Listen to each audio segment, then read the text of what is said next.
Bien, je vous propose de démarrer. Donc, nous allons avoir l'honneur, avec Stéphane Gaillard, de vous présenter dans cette petite matinée les enjeux du métier du retail en termes d'adoption digitale, les principaux freins, quelle est l'approche globale en termes d'adoption et de montée en compétences sur ce type de solutions applicatives nous recommandons et comment nous outillons euh, des projets d'accompagnement à l'adoption digitale sur le PLM, notamment dans le retail. Donc, je vous présente Stéphane Gaillard, qui est le CEO de Crystal Optimisation et qui va démarrer les enjeux de l'adoption digitale dans le retail. Stéphane. Bonjour à tous. Donc, je suis Stéphane Gaillard, je suis expert processus métier et particulièrement PLM retail. Je suis aussi un spécialiste de l'adoption digitale. Et pour revenir sur le retail, aujourd'hui et depuis maintenant une dizaine d'années, les enjeux du retail sont clairement sur quatre axes. Le premier, c'est le délai, c'est faire en sorte d'accélérer l'innovation et avoir le bon produit au bon moment pour la bonne clientèle. Et pour accélérer ce délai et la mise en place de l'innovation produit ou des services sur le marché, eh ben, il faut accroître et l'efficacité et collaborer de manière efficace et active sur l'ensemble de la chaîne de valeur. Avec des nouvelles contraintes, une contrainte de conformité, environnementale, il faut réduire les risques et une contrainte, de plus en plus importante, qui est, il faut penser global, mais pour réduire ces risques environnementaux, avoir une chaîne d'approvisionnement logistique, locale.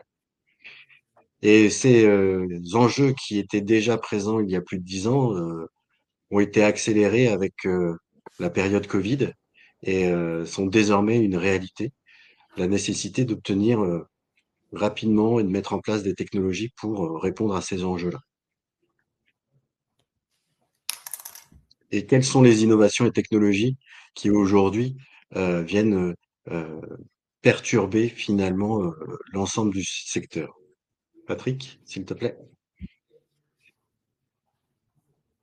Les innovations et les technologies aujourd'hui ont un impact transversal sur, l'ensemble de la chaîne de valeur et des process, dans le secteur retail. On a distingué ici 5 axes et 5 impacts. Un impact sur le développement durable, un impact au niveau de la création et de l'ingénierie des produits, un impact sur la mode et le luxe du futur, l'image et l'identité de la marque, qui est importante dans le retail, et bien sûr le management et l'innovation des compétences. Et ça impacte l'ensemble des grandes phases de notre process, que ce soit la conception, développement et les ressources associées, la fabrication, le packaging et l'ensemble des éléments de production et bien sûr la logistique et la distribution. Donc on reviendra pas sur tous ces mots en jaune que vous voyez, mais il faut bien intégrer le fait qu'aujourd'hui, ces, innovations et ces technologies, heu, sont présentes partout et nécessitent, d'intégrer finalement l'ensemble de cette transformation digitale et cette technologie digitale dans l'ensemble de nos process. Et donc, Patrick, si tu veux bien passer, il est urgent d'arrêter l'heure de la procrastination et il est temps d'agir. Et que si, on ne fait rien et si on ne met pas en place un outil du type, PLM, donc Product Lifecycle Management System, qui va permettre de collaborer efficacement sur, l'ensemble de la chaîne de développement du produit, eh ben, on risque, de ne pas atteindre ces enjeux métiers, qu'on a vus, tout à l'heure et surtout, ben, de rater, le train, de l'innovation et de la technologie. C'est pourquoi le PLM et la mise en place d'outils PLM dans le secteur du retail n'est plus, à démontrer. C'est un must-have et aujourd'hui, il faut pouvoir équilibrer le portefeuille des solutions digitales et créer des synergies dans toute l'entreprise. Donc, si on pense uniquement système d'information, on en oublie l'enjeu. L'enjeu, c'est le métier, c'est faire en sorte que les utilisateurs de l'entreprise collaborent efficacement et activement. Patrick, peut-on avoir un résultat sur les problèmes rencontrés dans les projets de transformation digitale. Je te remercie. Aujourd'hui, on a un constat flagrant que l'ensemble de ces projets dans le retail échouent. Et on prend le cas de l'ERP. Aujourd'hui, 65% des projets ERP sont souvent des échecs. On a tous en mémoire la mise en place de l'ERP chez Nike entre 85 et 2005, qui a coûté plus de 400 millions de dollars à Nike et qui, au résultat, a eu comme conséquence une perte de chiffre d'affaires de plus de 100 millions de dollars et une perte de la valeur des actions de l'entreprise de 20%. Aujourd'hui, ils sont encore en train de remonter la pente, mais ça fut long, plus de 20 ans après la mise en place ou la tentative de mise en place de l'ERP, qui était un échec. Et aujourd'hui, quand on regarde juste à côté de notre porte, Jiffy n'a pas tiré les leçons finalement de ces échecs. Et on peut se poser la question, quelles sont les causes d'échecs pour l'ensemble de ces projets? Julien, as-tu un sondage à nous partager? Donc, on vient de vous mettre à disposition un sondage que vous allez retrouver sur le côté, sur lequel on vous propose de répondre et de voter à quelles sont les principales causes d'échec d'un projet de transformation digitale. N'hésitez pas, les votes sont ouverts.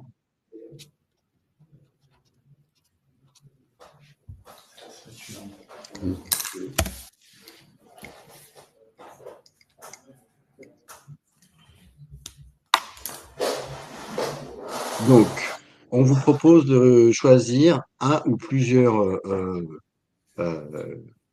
causes de ce projet d'échec de projet de transformation digitale. Est-ce que pour vous, c'est les matériels et les problèmes techniques? Est-ce que ce sont les formations aux outils qui sont inadaptés et au final qui deviennent inefficaces? Ou est-ce que ce sont des difficultés d'adoption des nouvelles pratiques par les utilisateurs ou un manque d'accompagnement au changement? N'hésitez pas à bien répondre. Patrick, as-tu une idée? J'ai une petite idée et je suis surtout intéressé par l'avis des participants ce matin. Bien, le temps que vous continuez à voter, on va vous donner les principaux freins finalement et un peu d'éclairage sur les principaux freins euh, à la mise en place de ces projets de transformation digitale. Patrick, s'il te plaît. Voilà, les principaux freins à la performance utilisateur particulièrement dans cette problématique d'implémentation des technologies pour répondre aux besoins d'innovation dans le secteur du retail, c'est au départ la résistance au changement. Les résistances au changement parce que ce sont souvent des nouveaux logiciels qui sont imposés, des nouvelles technologies, et on a des difficultés pour changer nos habitudes, qu'on soit collaborateur ou même manager. Ensuite, on va identifier des difficultés d'adoption. Les utilisateurs apprenants sont souvent mis en dehors de leur système, de leur contexte, de leur environnement, et ils n'ont pas tous le même âge. Ils n'ont pas tous la même façon de fonctionner, et donc ils ont des comportements différents devant les logiciels. Et en plus de ça, ils viennent d'horizons différents, ce qui fait qu'ils ont des différences de compétences et d'expérience. Ces trois facteurs engendrent des problèmes de difficulté d'adoption. Enfin, on constate que on a des formations qui sont souvent inadaptées. Un manque de temps pour se former, des formations informatiques qui sont souvent lourdes, puisqu'on les met en dehors de leur système, et peu ludiques. Tu cliques ici, tu cliques là, et peu motivantes, qui ne mettent pas en perspective quelle va être l'utilisation du logiciel dans le contexte métier. Et des processus de pensée émotionnelle qui sont propres à chacun. Certains vont avoir plus de facilité à capter le visuel, d'autres à comprendre les écrits. L'ensemble de ces freins font qu'il faut qu'on puisse correctement accompagner les utilisateurs dans dans ce challenge de projet de transformation digitale et vaincre ces freins et lever ses freins pour faire en sorte que ce projet devienne un succès. Avons-nous un résultat au sondage? Oui, absolument. Non, Si, si, pardon. Mais est-ce que on restitue maintenant les résultats? Comme vous voulez. Moi, on peut avancer sur la suite et présenter. Avançons, et je crois qu'on va on va en parler un tout petit peu après. Très bien. Donc, chez Crystal Optimisation, on a, nous, défini une approche globale pour renforcer l'adoption utilisateur et la montée en compétence de l'ensemble des collaborateurs. Quand on prend un projet de transformation digitale, on connaît tous les phases traditionnelles de cadrage, design de solution, de tests et de tests d'acceptation utilisateur avant la mise en production. Une fois qu'on lance la mise en production technique, on va avoir tout un processus de formation et après, au final, on laisse les utilisateurs un peu perdus. Et malgré ça, les équipes techniques vont continuer à faire des évolutions post-mise en production et voire même des montées de version. C'est pour ça que chez Crystal Optimisation, on a 3 fondations fondamentales pour pouvoir accompagner le changement de l'ensemble de ces projets. Un premier pilier qui est la stratégie de la conduite du changement qu'on doit penser depuis le cadrage jusqu'au post-mise en production. La création de contenu, maîtriser les processus opérationnels, pouvoir avoir une documentation associée à ces processus et des guides utilisateurs et des supports e-learning qui, eux, vont pouvoir être délivrés et mis à disposition en continu dans le process opérationnel. Et enfin, comme nous sommes organismes de formation certifiés Calliope, il est important de pouvoir permettre d'exécuter, animer et de valider les parcours de formation pour faire en sorte que l'ensemble des collaborateurs et des utilisateurs montent en compétences. Notre challenge chez Crystal Optimisation, c'est d'être le garant de la montée en compétences et de l'adhésion de vos utilisateurs finaux. Patrick, avons-nous le résultat définitif? Non, évidemment, je reprends l'antenne. Voilà. Voici les résultats du sondage d'il y a quelques temps que je te laisse commenter. Ils sont un petit peu conformes à ma petite idée. Je te laisse les commenter, Stéphane. On a bien sûr, et on identifie la nécessité d'accompagner le changement. Et pour 55% d'entre vous, c'est un manque crucial. Et ça tombe bien, c'est une des raisons d'être de Crystal Optimisation. Néanmoins, vous mettez en évidence le fait qu'il y a aussi des difficultés d'adoption aux nouvelles pratiques des utilisateurs et des formations aux outils qui sont inadaptés, ce qui représente quand même un ensemble de plus de 30%. Et si on s'associe à l'ensemble de ces éléments-là, on va obtenir 80% de nos problèmes qui sont dus et qui sont principalement dus à l'humain. Pour 18%, on reste sur des problèmes techniques, ce qui est tout à fait conforme avec l'ensemble des sondages que nous avons obtenus. Et pour faire en sorte d'accompagner l'humain, donc au-delà de l'accompagnement au changement, qui est une technique et une attention que nous avions particulièrement, nous, chez Crystal Optimisation, on pense qu'il est important de faciliter cette adoption utilisateur et d'améliorer les formations en s'appuyant sur des outils comme les plateformes d'adoption digitale. C'est-à-dire que notre méthodologie d'approche globale de montée en compétences, on va l'outiller avec une plateforme d'adoption digitale et notamment celle de notre partenaire Nomore ici présent. Qu'est-ce qu'elle va permettre, cette plateforme d'adoption digitale? Elle va permettre de définir les concepts et les processus en amont de la mise en production, de créer de la motivation des équipes tout au long du design de la solution. Commencer à fournir des cours le plus tôt possible avant la mise en production grâce à des technologies de simulation informatique et de mise en situation de cas pratiques.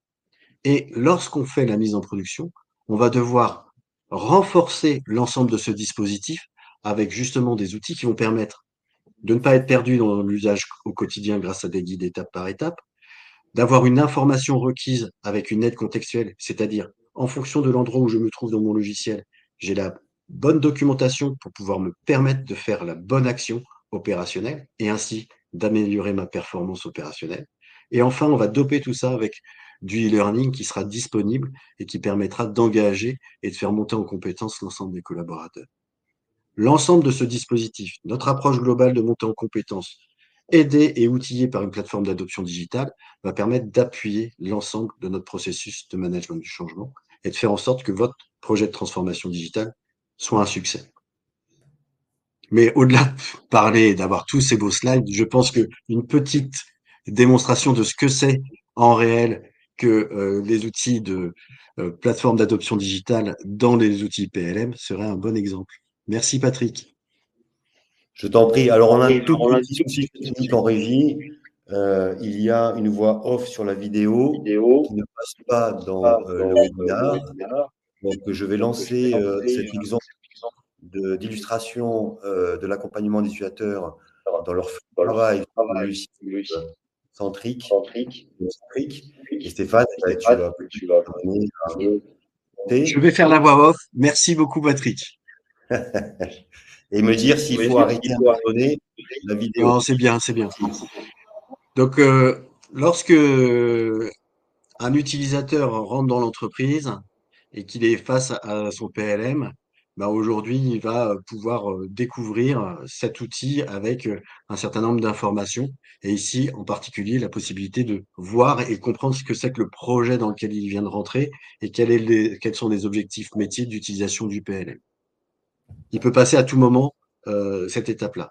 Donc, il se trouve face à son écran et là, il va trouver en bas cette petite boussole. C'est Canao. Canao va nous permettre, en fonction de l'endroit où on se trouve sur le logiciel PLM centrique, d'avoir à disposition l'ensemble des guidages, que ce soit des cours e-learning, des guides pas à pas ou des informations qui vont permettre à l'utilisateur de voir directement dans l'écran les actions qu'il doit réaliser pour faire son process opérationnel.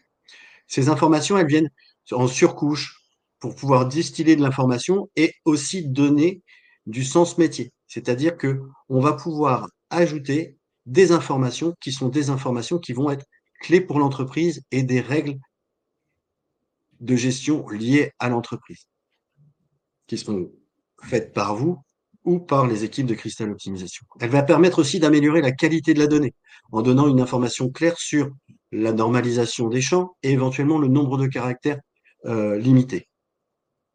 Enfin, elle va permettre aussi d'avoir un feedback. Est-ce que mon écran est correctement configuré ou pas?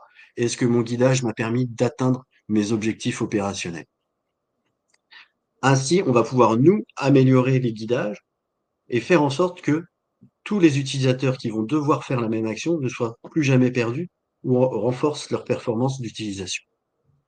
Et si on change de, de contexte, c'est-à-dire qu'on se met dans un nouveau contexte, on va pouvoir avoir des informations contextuelles complètement différentes, voire des pop-up. Et en l'occurrence ici, on a découvert qu'il y avait un nouveau mode de fonctionnement, un nouveau module. Là, c'est des gestions d'achat et on va pouvoir directement dans l'outil avoir l'information et être guidé, voire avoir le module e-learning sur comment bien l'utiliser. C'est-à-dire qu'aujourd'hui, on a la possibilité dans notre quotidien d'accompagner les montées de version et les évolutions avec l'ensemble de cette plateforme d'adoption digitale. Et je remercie Nomor d'avoir fait ce développement technique. Merci Et tu vas nous Stéphane. présenter, Patrick.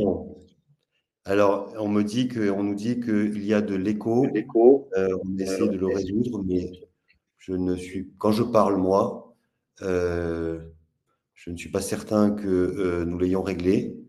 Je ne vais pas perturber cette présentation et je vais néanmoins continuer en ralentissant peut-être le rythme de ma voix. Pardon. Je n'arrive pas à passer à la slide suivante.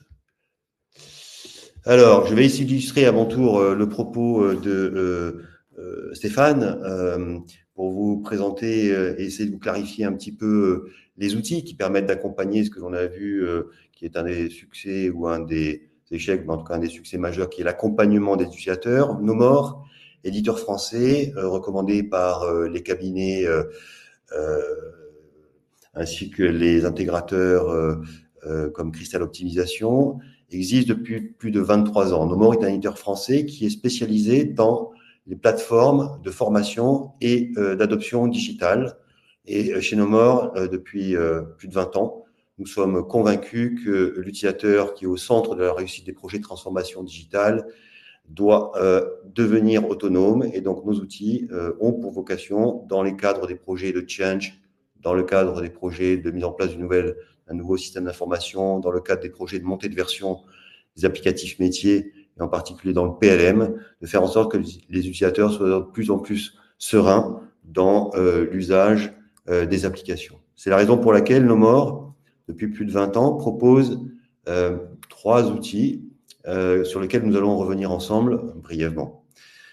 L'illustration que l'on vient de voir au travers de la vidéo des petites bulles qui viennent se promener sur un PLM comme Centric, c'est Kanao. Je vais y revenir. Notre offre est constituée de 3 briques qui sont indépendantes les unes des autres. La première, KStudio, la seconde, Kanao, et la troisième, Kavalio. Nous allons zoomer aujourd'hui ensemble sur KStudio et Kanao, assez brièvement, naturellement. KStudio est un outil auteur. KStudio permet de cloner les écrans d'une application. Ces écrans sont instantanément dynamiques. Autrement dit, un utilisateur peut saisir dans les champs de l'application des pages clonées pour pouvoir être formé et être utilisé en formation. Ces exercices peuvent être utilisés en formation en présentiel, en distanciel ou en e-learning, comme si l'utilisateur était en train de manipuler l'application sur un environnement de formation, voire son environnement de production. Avec KStudio, je peux créer des exercices de formation pas à pas, des visites guidées, des exercices d'évaluation en substitution d'une base école. Ces modalités pédagogiques répondent à la norme SCORM, donc elles peuvent être hébergées sur une Learning Management System, une LMS. Elles sont 100% réalistes. L'utilisateur, très rapidement, a le sentiment d'être dans la vraie application.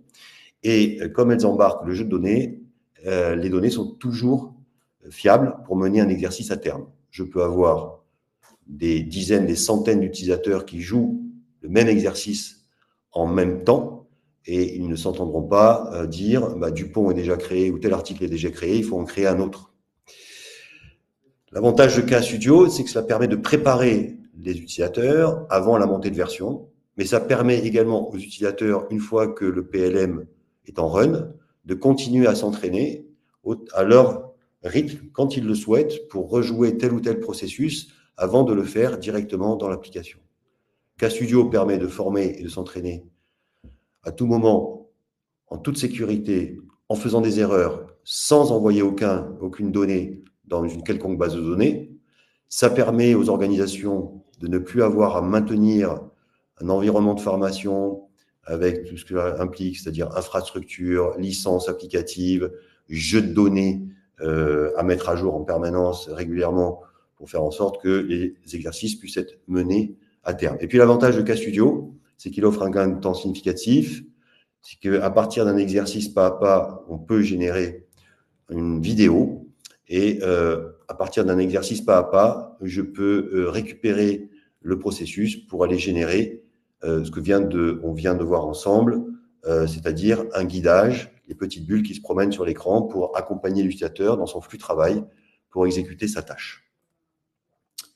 Donc ça, c'est KStudio, outil auteur, ce sont des exercices simulés pour former de manière massive ou une fois que les utilisateurs sont en run sur des exercices simulés.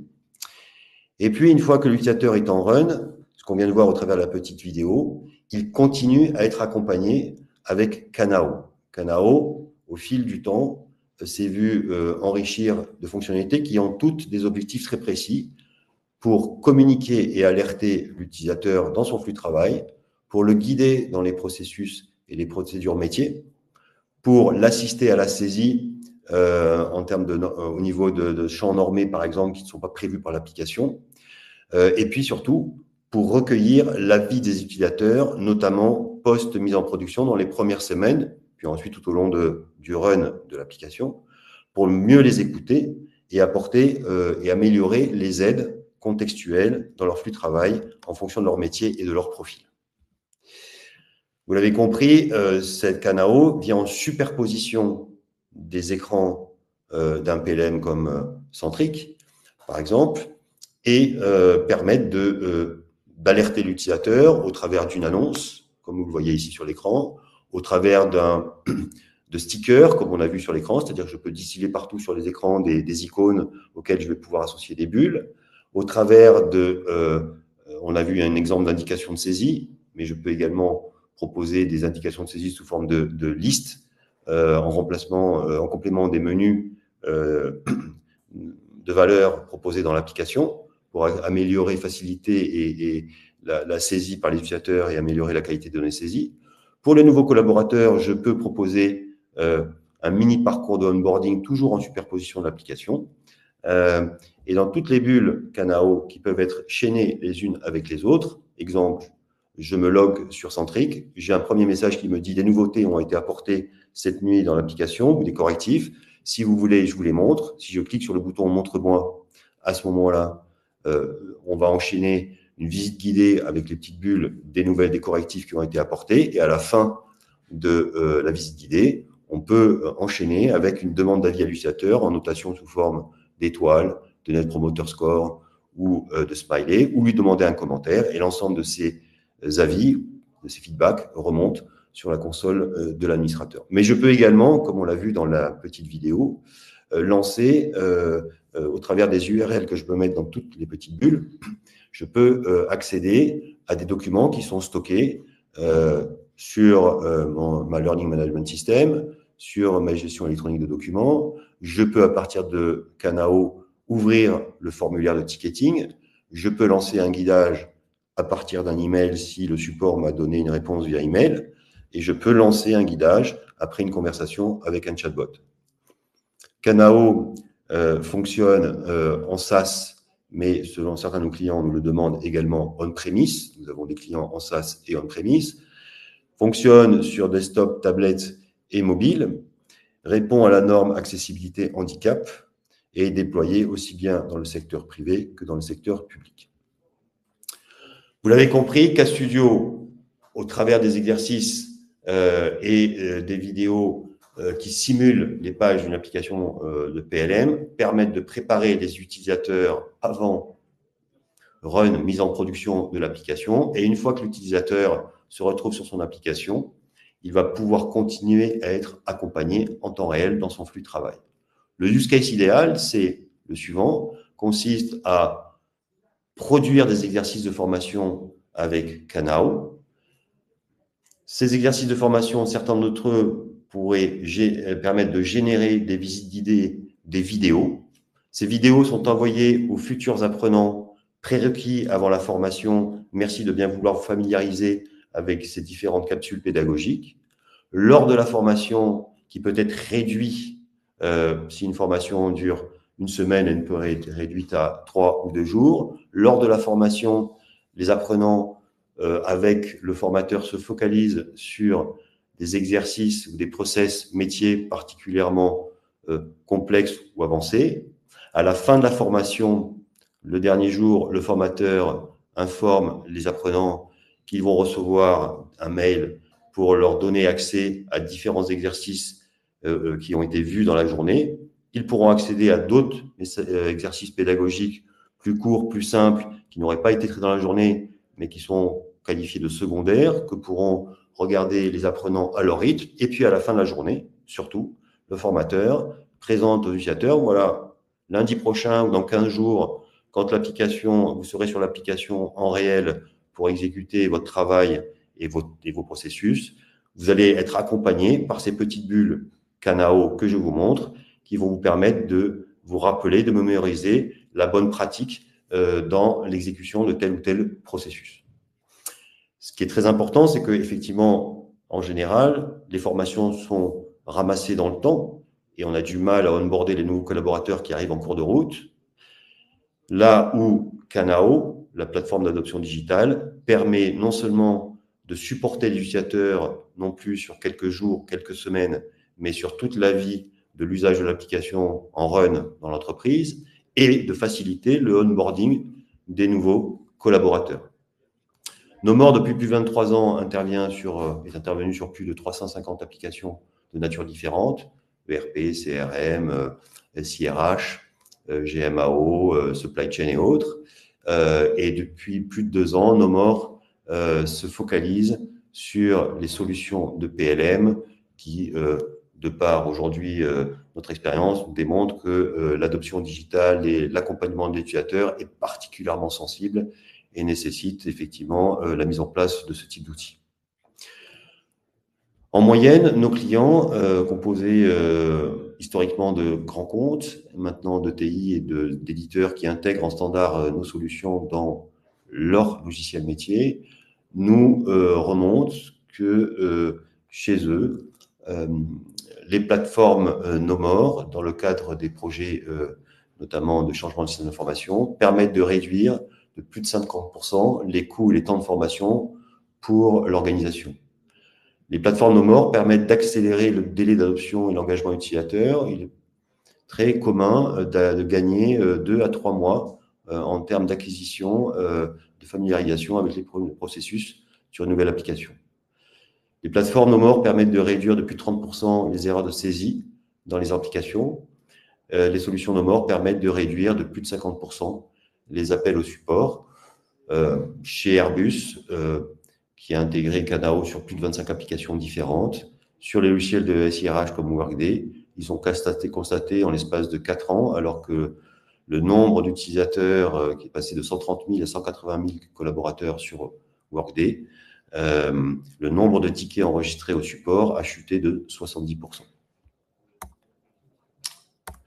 L'avantage des plateformes Nomore dans les projets de change que vous pilotez ou qui seraient pilotés par des cabinets ou des intégrateurs, offre l'avantage de pouvoir être déployé en mode itératif. Donc, il est très facile avec KStudio et en particulier Canao de passer d'un mode de projet en V à un mode projet en mode agile, itératif, où avec KStudio et Canao, on peut très régulièrement mettre à jour les différents contenus pour mieux servir les utilisateurs au fil des remontées des utilisateurs dans le cadre, comme on l'a évoqué tout à l'heure, notamment le recueil d'avis des feedbacks.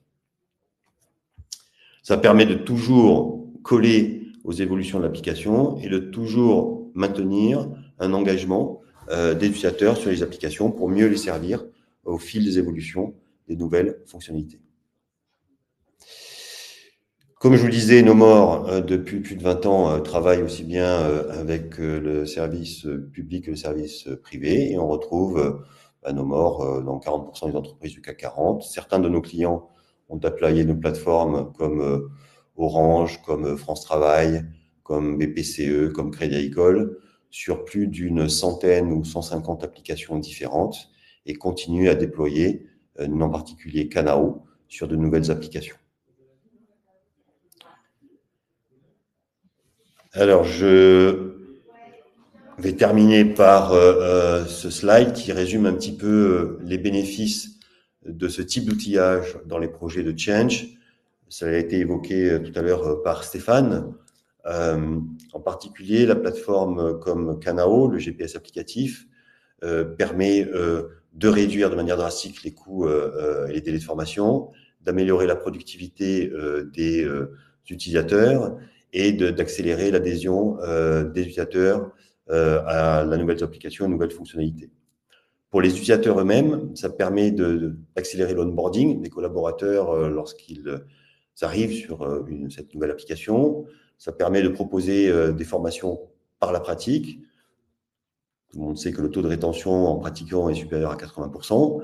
Ça permet d'améliorer l'expérience numérique et d'avoir des utilisateurs sereins qui, de facto, sont plus productifs et plus engagés sur l'exécution de leurs tâches dans les applications. Cela permet de mieux communiquer avec les collaborateurs au fil de l'eau et de manière extrêmement rapide, à la fois à travers de messages managériaux en superposition de l'application ou avec des informations juste à temps comme « ceci est un bug », voici la solution de contournement, inutile d'ouvrir un ticket au support, ça sera corrigé dans la prochaine version. Multiplié par des centaines d'utilisateurs, ça fait gagner des heures et des jours hommes à tout le monde et ça apporte une réponse instantanée à l'utilisateur. Et puis pour les équipes en charge de la mise en place et de l'administration, notamment des aides Canao, cela facilite grandement le time to market des nouvelles versions d'une application métier comme le PLM. Ça permet de réduire de manière drastique les sollicitations support. Et notre plateforme, petite ouverture, permet également de faciliter le niveau d'adoption des utilisateurs sur un PLM pour engager des nouvelles aides à mettre en œuvre pour mieux accompagner les utilisateurs. J'en ai fini pour cette présentation. Stéphane? Oui, merci beaucoup, Patrick. La question, c'est est-ce que vous avez des questions? Nous, on a plein de réponses à vous donner. Et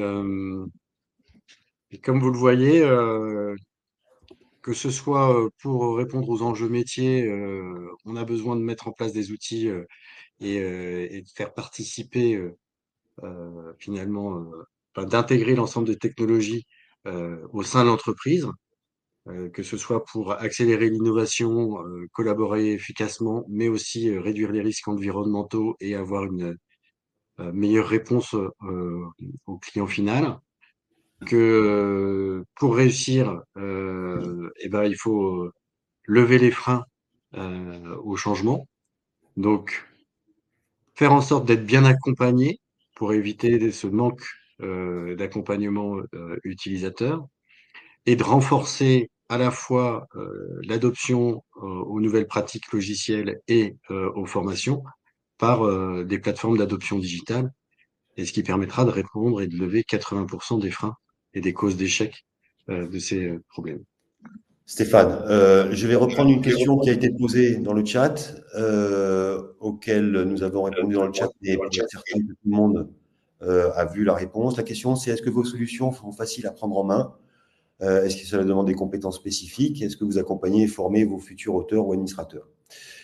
Et donc, effectivement, à cette question, la réponse, c'est que, bon, d'une part, nos solutions sont des solutions pour les administrateurs qui sont no-code, qui ne demandent aucune compétence informatique particulière, si ce n'est d'être familier avec, on peut dire, des outils du type bureautique. Il faut surtout avoir une appétence pédagogique et communication, avant tout. La mise en œuvre de ces solutions sont extrêmement rapides. Et effectivement, nous proposons un accompagnement, une formation, en général de 2 jours, pour se familiariser avec une solution comme Kanao, pour former en fait les auteurs qui vont produire et administrer les aides sur Kanao. Et pour compléter, comme Cristal Optimisation est organisme de formation, on assure l'ensemble de cette formation et des conventions de formation de manière à ce que, grâce à notre certification Calliope, pour les petites entreprises, vous puissiez facilement prendre en main ces outils et en fait bénéficier des subventions de l'ESOPCO. Mais c'est très simple, ce no-code, c'est vraiment facile. En fait, le guidage est assez simple en termes d'accroche et l'interface, parce qu'il faut aussi parler des interfaces de nos morts, sont finalement, elles, ont tiré les enjeux et sont faciles à adopter. Merci Stéphane. J'ai l'impression qu'il n'y a pas d'autres questions, en tout cas dans le chat. S'il n'y a pas d'autres questions, nous avons été ravis de partager avec vous ces constats et ces suggestions de solutions. Naturellement, Stéphane et moi-même sommes à votre disposition si vous souhaitiez prolonger cette conversation. Vous pouvez nous joindre, si vous avez eu le temps de noter nos références sur le début du slide.